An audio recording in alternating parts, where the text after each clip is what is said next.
윤석열 대통령의 접견 녹취록이 법정에서 공개됐습니다. 홍장원 차장을 두고 저런 애를 뽑았나며 쏟아낸 말들이었습니다. 특검이 국정원장을 몰아붙인 그 법정 지금 보겠습니다. 2월 6일자 통화 내역이에요. 피고인 보시면 2025년 2월 6일경 윤상현 당시 여당 의원과 통화를 합니다. 그리고 윤상현 의원은 바로 다음 날인 윤 대통령을 접견합니다. 그리고 그 접견 내용에 의하면 홍장원에 대한 각종 거짓 의혹을 공유하더라고요. 그 해당 접견의 또 다른 접견인인 김민전 의원은 주요 정치인 체포에 관한 홍장원의 메모가 신빙성이 없다는 취지를 윤 대통령에게 말하기도 합니다. 피고인 2025년 2월 6일경 윤상현 의원과 통화 시 홍장원에 관한 이와 같은 내용을 공유했던 거 아닌가요?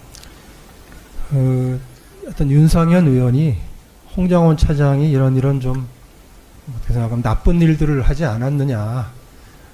사실 그런 얘기를 좀 많이 물어봤어요, 저한테. 홍장원 차장이 뭐 예를 들면 회계 부정이 있었느냐, 아니면 뭐 홍장원 차장이 우크라이나 출장을 갈 때 무슨 안 데리고 와야 신부들 데려간 거 아니냐는, 뭐 제가 다 기억할 수는 없지만 홍장원 차장에 대해서 떠돌고 있었던 얘기들, 본인이 들은 얘기들이 맞느냐고 저한테 물어봤던 거로 저는 기억하고, 저는 거기에 대해서 맞다고 얘기를 안 해줬습니다. 일체 제가 이제 윤상현 의원하고 전화를 해서 하게 되면 그런 얘기를 듣느라고 주로 듣는 입장이 되는데, 제가 뭐 하나라도 이건 맞는 얘기입니다 하면은 그 다음날 바로 신문에 나오지 않습니까?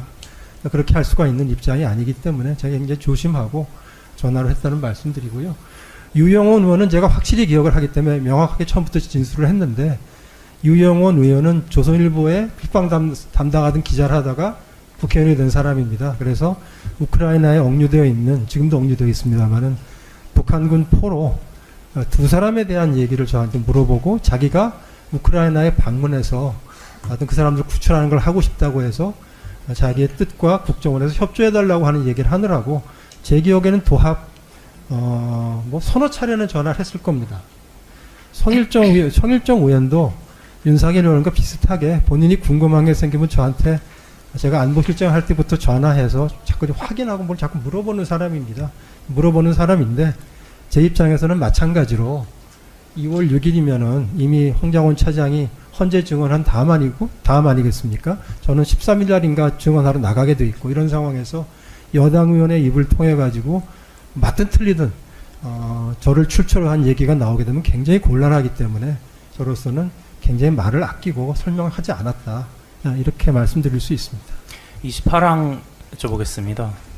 증거순번 4-81번 3449쪽 이하 2025년 2월 7일자 접견 녹취서 윤 대통령, 김민전, 윤상현 의원, 강희구 실장 12쪽과 13쪽 제시하도록 하겠습니다. 그 윤상현 의원과 윤 대통령 사이에 2025년 2월 7일 접견 녹취서에 의하면 이런 내용이 확인됩니다. 홍장원이가 지금 재혼했는데요. 정의용 저 조카하고 뭐 여기에 대해서 윤 대통령이 대응을 하고요. 그 다음에 윤 대통령이 뭐라고 하냐면, 근데 어떻게 저런 애를 뽑았나 몰라 라고 하니까 윤상현 의원이, 얘가요 홍장원이가 이 해외 대북 공작금 한 100억 가지고 지 친구 명의로 홍콩에서 집 2채를 샀다 라는 의혹을 공유합니다. 이런 내용들에 대해서 윤상현 의원과 통화가 이루어졌다는 건가요? 그런 홍장원 같은 회계 부정에 대해서도 저한테 물어봤던 거를 기억하고, 저는 그 사실이 아니라고 얘기를 했습니다. 저를 출처로 해가지고 뭐 나간 게 없고요. 29항입니다. 앞에 무슨 내용이 있었습니까? 지금 제가 좀 다 기억을 못해서 그러는데. 예, 됐습니다. 예. 29번, 예. 예, 29항입니다. 증거순번 3-273번 6203. 맞아요. 죄송합니다. 정의용 누구랑 재혼했다 이런 얘기도 나오고 하지 않습니까? 그러니까 말하자면 찌라시 같은데 도는 얘기를 가지고들 대화를 하신 것 같습니다. 29항입니다. 증거순번 3-273번 6203쪽 이하 박모 감찰실장 진술조서 23쪽 24쪽 게시합니다. 피고인께서는 지금 찌라시에 불과하다 뭐 이렇게 말씀하셨는데, 그 국정원 당시 감찰실이 한 업무에 의하면 피고인이 그렇게 별거 아니라고 여기진 않았던 것 같아요. 국정원 감찰실장 진술을 보겠습니다. 국정원 감찰실장 진술에 의하면 2025년 2월경까지 피고인의 지시로 감찰실이 수집관들을 통해서 관련된 내용들을 다 수집을 했다고 해요. 심지어 피고인이 찌라시라도 다 수집을 해봐라 라고 진술을 말했다고 합니다. 2025년 2월경 정확히 이제 홍장원의 재혼 의혹, 공작금 횡령 의혹에 대해서 보고받았고, 심지어 해당 의혹이 거짓임을 알면서도 윤상현 의원에게 홍장원 진술의 신빙성을 공격할 근거를 제공해줬던 거 아닌가요? 조금 저의 방어를 위해서는 좀 말씀을 드리고 싶은 게 있는데 그 내용이 좀 비밀 사항이라서 참 곤란한데요. 예, 아니 그러시면 말씀하니까 그러시면 나중에 써서 내시면 저희가 뭐 근데 제가 말씀드릴 수 있는 거는 저는 처음부터 끝까지 감찰실장한테 홍장원 차장의 비리를 조사하라고 감찰 지시하지 않았다 하는 게 제 처음부터 끝까지 예, 제 예. 진술입니다. 그걸 다시 한번 좀 제가 말씀드리고요. 그다음에 이제 국정원에 관해서는 나오는 공표되는 정보가 별로 없으니까 참 찌라시가 많이 돌아다니고, 특히 이제 국정원에 근무하다가 나가신 공작관 TV를 하시는 분이 발표하시는 것 때문에, 보도하시는 것 때문에 또 정말 찌라시가 많습니다. 이런 얘기 저런 얘기가 정말 많은데, 제가 정말 감찰실장한테 홍장원 차장에 대한 찌라시 조사해서 알려달라고 얘기하지 않았습니다. 그리고 제가 누구한테 그런 얘기 하지도 않고 옮길 얘기도 아닙니다. 옮기지 않았습니다. 윤상현 의원한테 절대 그 얘기 제가 하지 않았습니다. 찌라시니까 제가 만든 얘기가 아니니까 저한테 들었다는 얘기야. 그러니까 제가 밖에 돌아다니는 얘기 아니겠습니까? 이거 국정원이 무슨 정보 파악을 한 게 아니고, 그 점도 좀 감안해 주셨으면 감사하겠습니다. 예. 예, 30항입니다. 증거순번 4-81번 3449쪽 이하 2025년 2월 7일자 접견 녹취서 13쪽, 14쪽, 17쪽 제시하면서 말씀드리겠습니다. 그 피고인께서는 기왕에 돌아다니던 찌라시를 뭐 감찰실에 지시를 뭐 알아보라는 정도로 지시했다고 하는데, 감찰실장 그리고 감찰실 직원들 진술에 의하면 안 하겠다, 타당하지 않다, 뭐 이런 의견을 들었음에도 그래도 다시 지시를 했다고 하더라고요.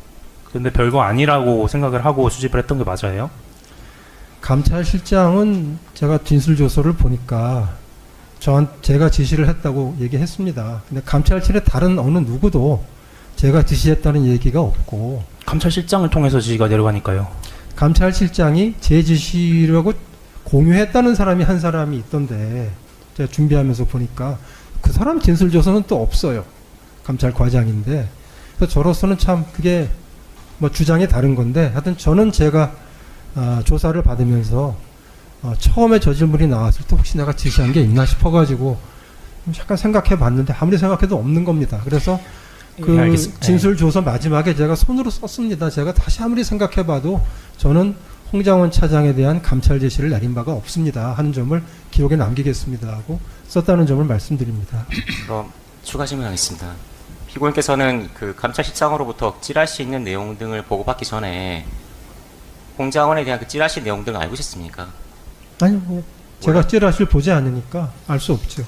사실 그 찌라시라는 것도 저희도 잘 모르겠더라고요. 어디서 나온 찌라시인지. 근데 감찰실장 찾아서 보고를 했는데, 피고인께서는 그 감찰실 가져온 그 내용들을 보고서 찌라시 있는 내용이라고 찌라시라고 수준이라고 보고를 받았다는 그런 기억이 없다는 겁니까? 아니면 지시하지 않다는 겁니까? 감찰실장이 이제 이렇게 보고했다고 하는 내용 중에서 이거 보고받았다 싶은 게 한두 개 있습니다. 나머지는 또 전혀 기억이 제가 없습니다. 그러면 근데 이게 무슨 메이저 언론에 나온 것도 아니고 자기네들이 확인한 게 아니지 않습니까? 저한테 그렇게 보고하지 않았고, 그래서 저는 그냥 돌아다니는 얘기 이렇게 보고를 저한테 했을 겁니다. 뭐 그렇게 자기네들이 알겠습니다. 파악을 한 거니까. 그렇게 대중에 알려진 얘기도 아니고 국정원장이 피고인도 몰랐던 그 찌라시 같은 수준의 이야기를 마침 공교롭게 피고인과 대화를 나눈 윤상현 의원이 그 찌라시 내용을 알아가지고 윤석열 전 대통령과 면담할 때 얘기를 한단 말이에요. 그거를 상식적으로 그러면은 재판장님, 지금 예. 마치 대화를 윤석열 윤상현 씨한테 다 전달을 해서 접견에 그런 윤석열과 윤상현 씨의 대화가 이런 지금 질문을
진실을 밝히는 법정을 응원하신다면 구독과 좋아요로 힘을 주세요.